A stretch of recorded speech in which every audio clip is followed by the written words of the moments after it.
श्रीगणेशाय नमः। श्रीलक्ष्मी कवचं विनियोगः। ॐ अस्य श्री लक्ष्मी कवच स्तोत्रस्य श्री ईश्वरो देवता अनुष्टुप् छन्दः श्रीलक्ष्मी प्रीत्यर्थे पाठे विनियोगः।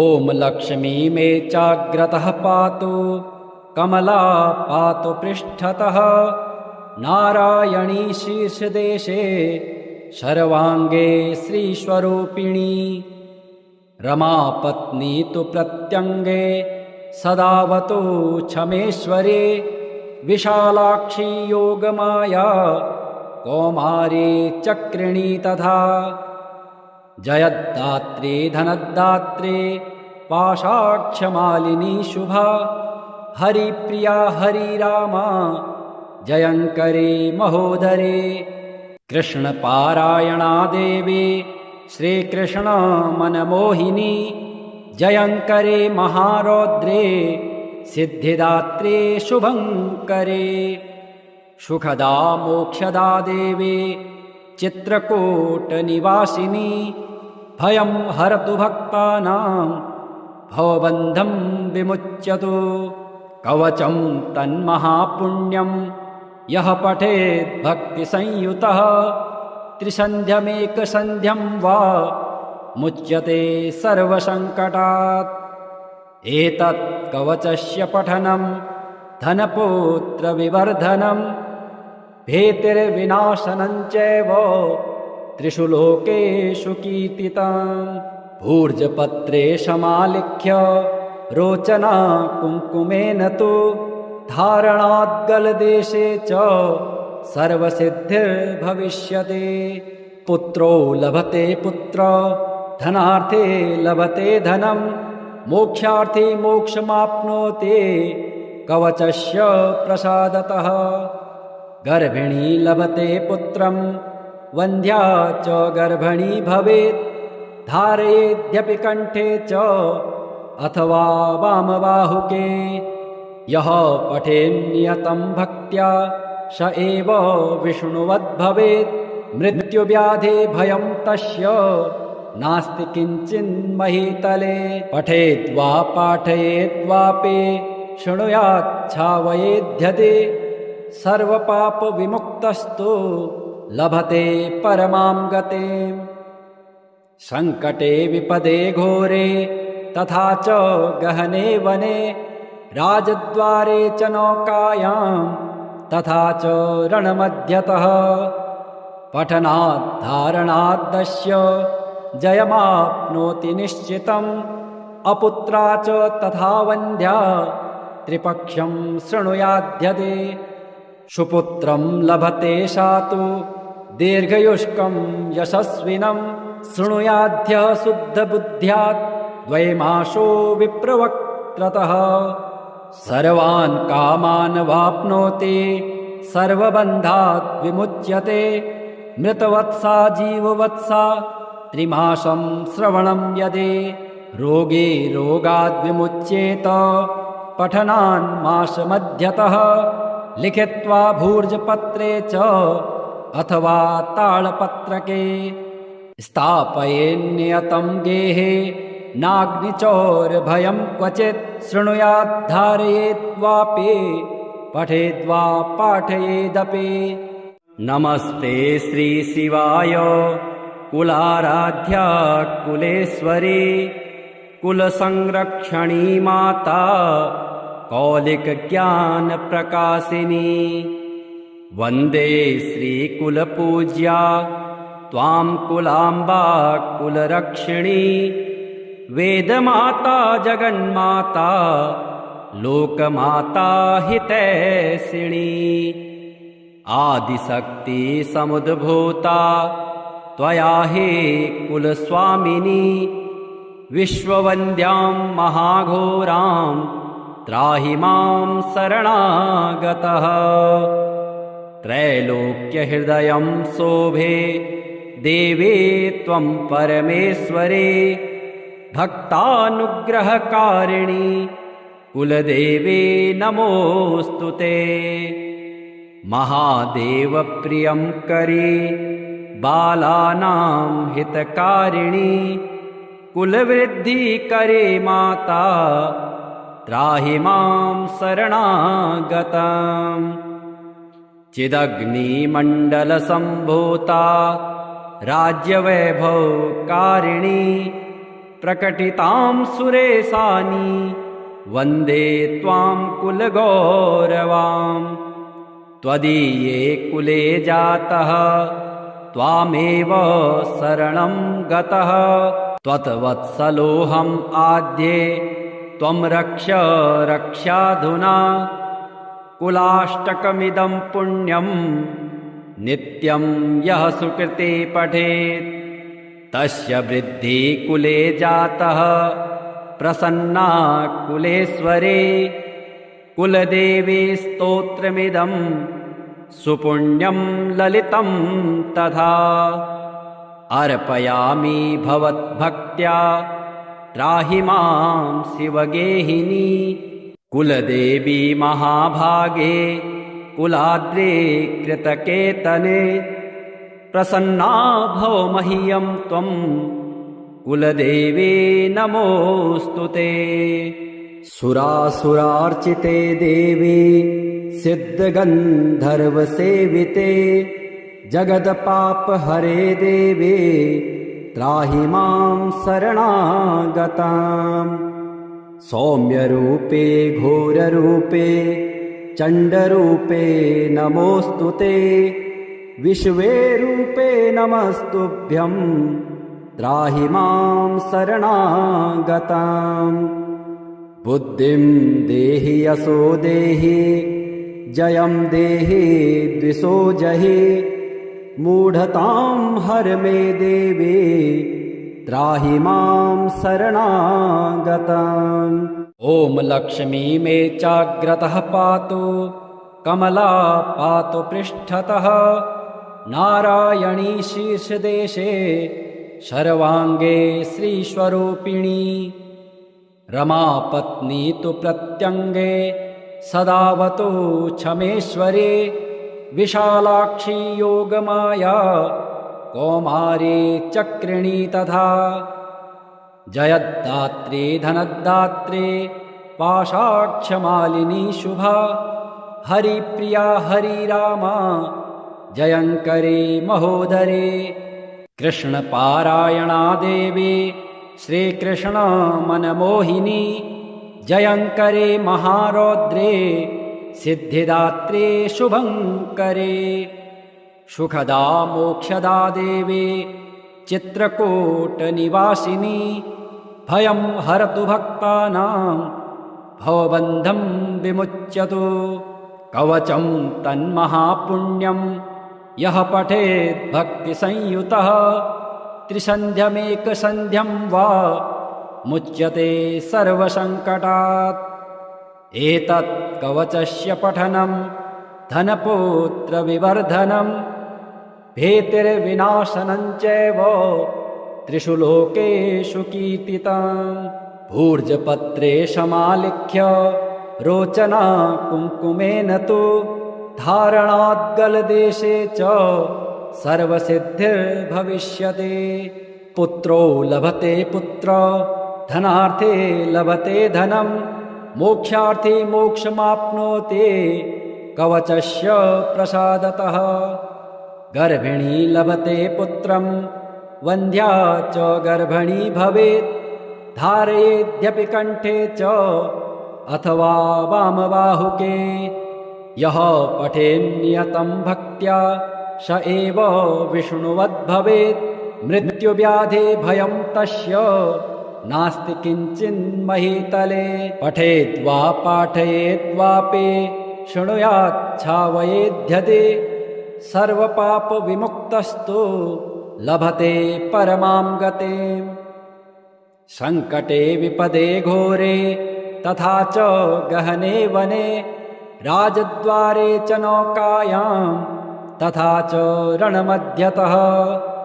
पठनाद्धारणाद्दस्य जयमाप्नोति निश्चितं, अपुत्रा च तथा वन्ध्या त्रिपक्षं शृणुयाद्यते सुपुत्रं लभते सा तु दीर्घयुष्कं यशस्विनं शृणुयाद्यः शुद्धबुद्ध्यात् द्वैमासो विप्रवक्त्रतः सर्वान् कामान् वाप्नोति सर्वबन्धात् विमुच्यते मृतवत्सा जीववत्सा त्रिमासं श्रवणं यदि रोगे रोगाद् विमुच्येत पठनान् मासमध्यतः लिखित्वा भूर्जपत्रे च अथवा तालपत्रके स्थापयेन्नियतं गेहे नाग्निचौरभयं क्वचित् शृणुयात् धारयेद्वापि पठेद्वा पाठयेदपि नमस्ते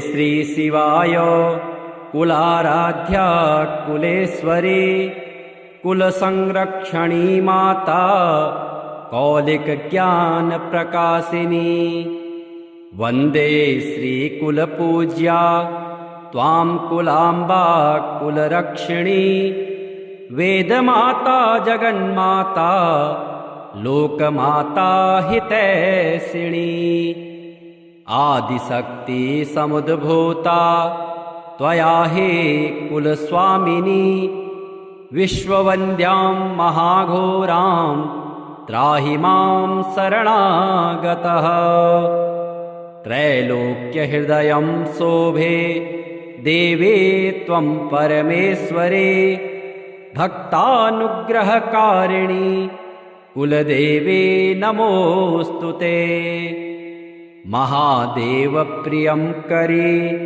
बालानां हितकारिणी कुलवृद्धिकरे माता त्राहि मां शरणागतम् चिदग्निमण्डलसम्भूता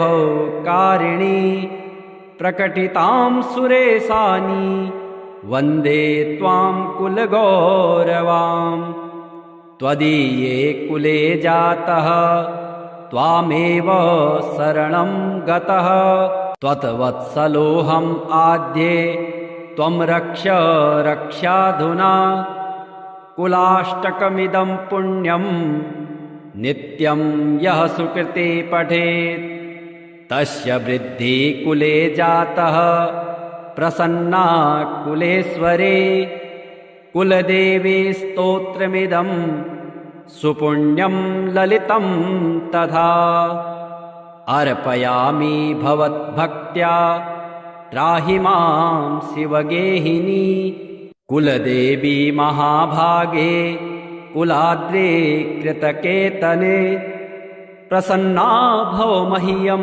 त्वं कुलदेवे नमोऽस्तु ते सुरासुरार्चिते देवे सिद्धगन्धर्वसेविते जगदपापहरे देवे त्राहि मां शरणागताम् सौम्यरूपे घोररूपे चण्डरूपे नमोऽस्तु ते विश्वे रूपे नमस्तुभ्यं त्राहि मां शरणागताम् बुद्धिं देहि यशो देहि जयं देहि द्विषो जहि मूढतां हर मे देवी त्राहि मां शरणागतम् ॐ लक्ष्मी मे चाग्रतः पातु कमला पातु पृष्ठतः नारायणी शीर्षदेशे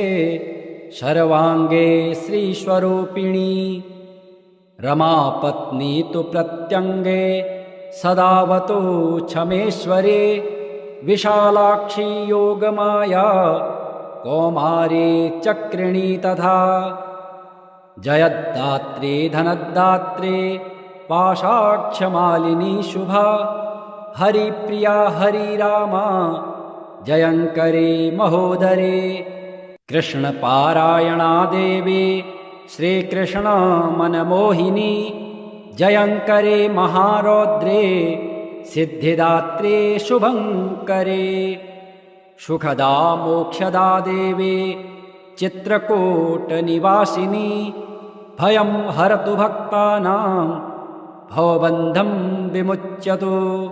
कवचं तन्महापुण्यं यः पठेत् भक्तिसंयुतः त्रिसन्ध्यमेकसन्ध्यं वा मुच्यते सर्वसङ्कटात्।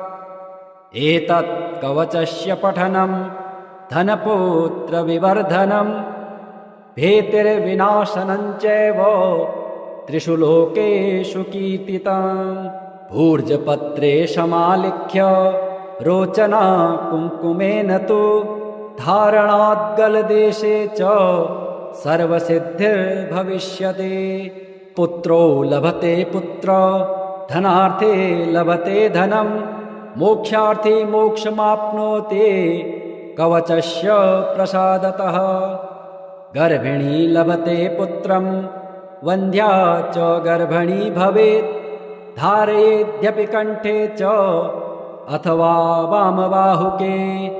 यः पठेन्नियतं भक्त्या स एव विष्णुवद्भवेत् मृत्युव्याधे भयं तस्य नास्ति किञ्चिन्महीतले। पठेद्वा पाठयेद्वापि शृणुयाच्छावयेध्यते सर्वपापविमुक्तस्तु लभते परमां गतिम्। सङ्कटे विपदे घोरे तथा च गहने वने राजद्वारे च नौकायां तथा च रणमध्यतः पठनाद्धारणाद्दस्य जयमाप्नोति निश्चितम्। अपुत्रा च तथा वन्ध्या त्रिपक्षं शृणुयाध्यते। सुपुत्रं लभते सा तु दीर्घयुष्कं यशस्विनं शृणुयाध्यः शुद्धबुद्ध्यात् द्वैमासो विप्रवक्त्रतः। सर्वान् कामान् वाप्नोति सर्वबन्धात् विमुच्यते। मृतवत्सा जीववत्सा त्रिमासं श्रवणं यदि रोगी रोगाद् विमुच्येत पठनान् मासमध्यतः। लिखित्वा भूर्जपत्रे च अथवा ताळपत्रके स्थापयेन्नियतं गेहे नाग्निचौरभयं क्वचित् शृणुयाद्धारयेद्वापि पठेद्वा पाठयेदपि। नमस्ते श्रीशिवाय कुलाराध्या कुलेश्वरी कुलसंरक्षणी माता कौलिकज्ञानप्रकाशिनी। वन्दे श्रीकुलपूज्या त्वां कुलाम्बा कुलरक्षिणी। वेदमाता जगन्माता लोकमाता हितैषिणी। आदिशक्ति समुद्भूता त्वया हि कुलस्वामिनी।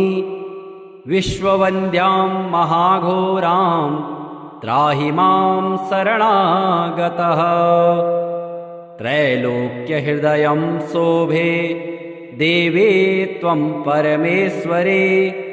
भक्तानुग्रहकारिणि कुलदेवे नमोऽस्तु ते।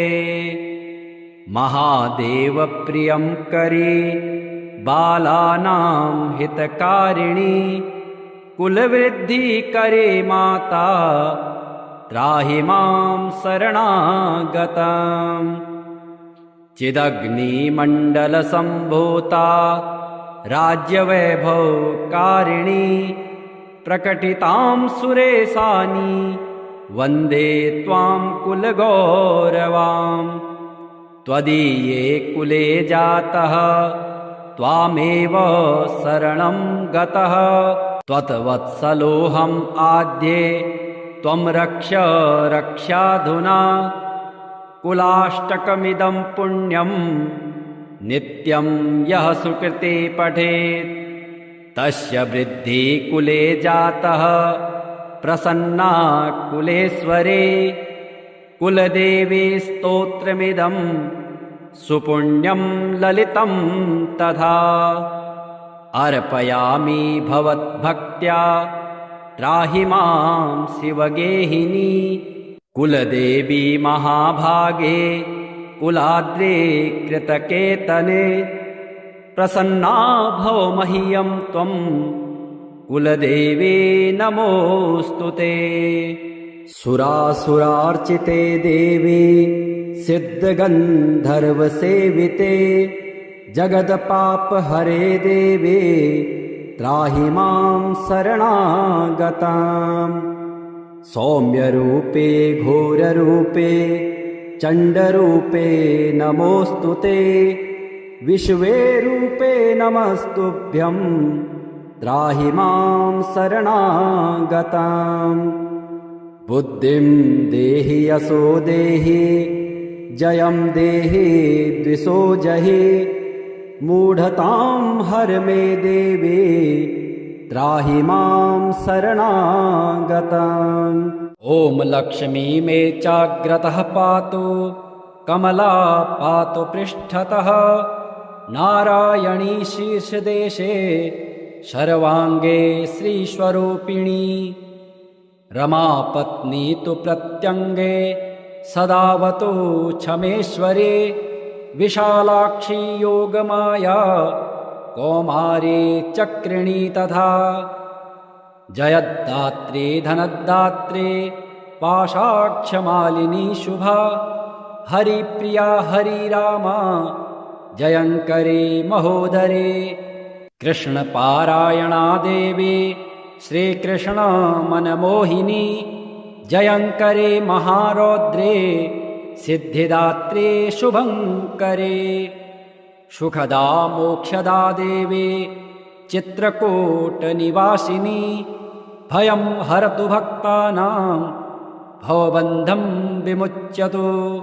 कवचं तन्महापुण्यं यः पठेत् भक्तिसंयुतः त्रिसन्ध्यमेकसन्ध्यं वा मुच्यते सर्वसङ्कटात्। एतत् कवचस्य पठनं धनपुत्रविवर्धनं भीतिर्विनाशनं चैव त्रिषु लोकेषु कीर्तितम्। भूर्जपत्रे समालिख्य रोचना कुङ्कुमेन तु धारणाद्गलदेशे च सर्वसिद्धिर्भविष्यति। पुत्रो लभते पुत्र धनार्थे लभते धनं मोक्षार्थी मोक्षमाप्नोति कवचस्य प्रसादतः। गर्भिणी लभते पुत्रं वन्ध्या च गर्भिणी भवेत् धारयेद्यपि कण्ठे च अथवा वामबाहुके। यः पठेन्नियतं भक्त्या स एव विष्णुवद्भवेत् मृत्युव्याधे भयं तस्य नास्ति किञ्चिन्महीतले। पठेद्वा पाठयेद्वापि शृणुयाच्छावयेध्यते सर्वपापविमुक्तस्तु लभते परमां गतिम्। सङ्कटे विपदे घोरे तथा च गहने वने राजद्वारे च नौकायां तथा च रणमध्यतः पठनाद्धारणाद्दस्य जयमाप्नोति निश्चितम्। अपुत्रा च तथा वन्ध्या त्रिपक्षं शृणुयाध्यते सुपुत्रं लभते सा तु दीर्घयुष्कं यशस्विनं शृणुयाध्यः शुद्धबुद्ध्यात् द्वैमासो विप्रवक्त्रतः सर्वान् कामान् वाप्नोति सर्वबन्धात् विमुच्यते मृतवत्सा जीववत्सा त्रिमासं श्रवणं यदि रोगे रोगाद् विमुच्येत पठनान् मासमध्यतः लिखित्वा भूर्जपत्रे च अथवा तालपत्रके स्थापयेन्नियतं गेहे नाग्निचौरभयं क्वचित् शृणुयाद्धारयेद्वापि पठेद्वा पाठयेदपि। नमस्ते श्रीशिवाय कुलाराध्या कुलेश्वरी कुलसंरक्षणी माता कौलिकज्ञानप्रकाशिनी वन्दे श्रीकुलपूज्या त्वां कुलाम्बा कुलरक्षिणी वेदमाता जगन्माता लोकमाता हितैषिणी आदिशक्ति समुद्भूता त्वया हे कुलस्वामिनी विश्ववन्द्यां महाघोरां त्राहि मां शरणागतः त्रैलोक्यहृदयं शोभे देवे त्वं परमेश्वरे भक्तानुग्रहकारिणि कुलदेवे नमोऽस्तु ते महादेवप्रियं करे बालानां हितकारिणि कुलवृद्धिकरे माता त्राहि मां शरणागतम् चिदग्निमण्डलसम्भूता राज्यवैभवकारिणि प्रकटितां सुरेशानि वन्दे त्वां कुलगौरवाम् त्वदीये कुले जातः त्वामेव शरणं गतः त्वत्वत्सलोऽहम् आद्ये त्वं रक्ष रक्षाधुना कुलाष्टकमिदं पुण्यं नित्यं यः सुकृते पठेत् तस्य वृद्धि कुले जातः प्रसन्ना कुलेश्वरे कुलदेवी स्तोत्रमिदं सुपुण्यं ललितं तथा अर्पयामि भवद्भक्त्या त्राहि मां शिवगेहिनी कुलदेवी महाभागे कुलाद्रे कृतकेतने प्रसन्ना भव मह्यं त्वं कुलदेवे नमोऽस्तु ते सुरासुरार्चिते देवे सिद्धगन्धर्वसेविते जगदपापहरे देवे त्राहि मां शरणागताम् सौम्यरूपे घोररूपे चण्डरूपे नमोऽस्तु ते विश्वे रूपे नमस्तुभ्यं त्राहि मां शरणागताम् बुद्धिं देहि यशो देहि जयं देहि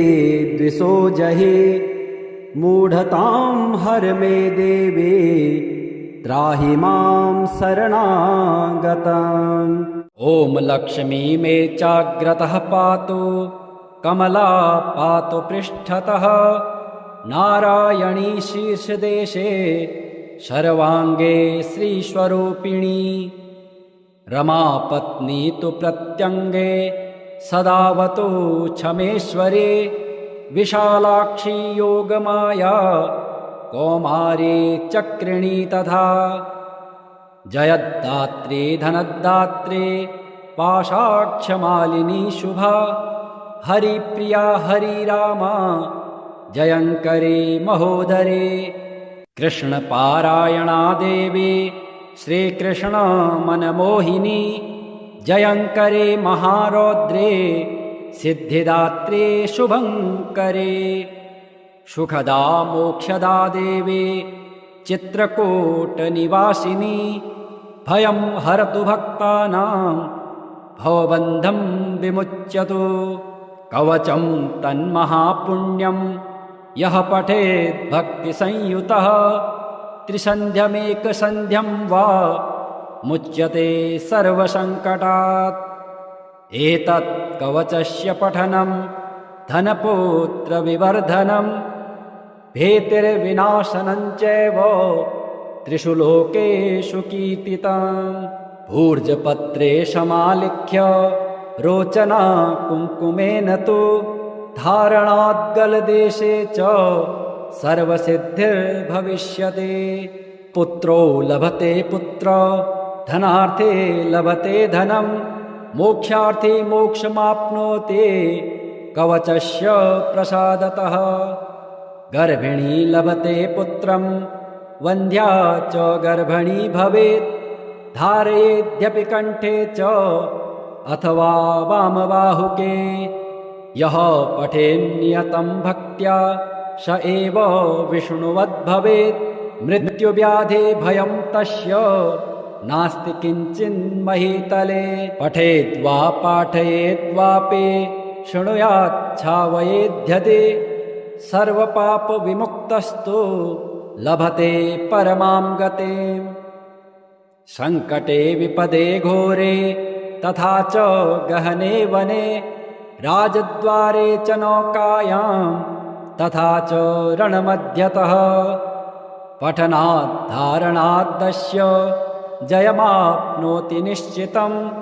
अपुत्रा च तथा वन्ध्या त्रिपक्षं शृणुयाद्यदे, सुपुत्रं लभते सा तु दीर्घयुष्कं यशस्विनं। शृणुयाद्यः शुद्धबुद्ध्यात् द्वैमासो विप्रवक्त्रतः, सर्वान् कामान् वाप्नोति सर्वबन्धात् विमुच्यते। मृतवत्सा जीववत्सा त्रिमासं श्रवणं यदि, रोगे रोगाद् विमुच्येत पठनान् मासमध्यतः। लिखित्वा भूर्जपत्रे च अथवा ताळपत्रके, स्थापयेन्नियतं गेहे नाग्निचौरभयं क्वचित्। शृणुयाद्धारयेद्वापि पठेद्वा पाठयेदपि। नमस्ते श्रीशिवाय कुलाराध्या कुलेश्वरी, कुलसंरक्षणी माता कौलिकज्ञानप्रकाशिनी। वन्दे श्रीकुलपूज्या त्वां कुलाम्बा कुलरक्षिणी। वेदमाता जगन्माता लोकमाता हितैषिणी।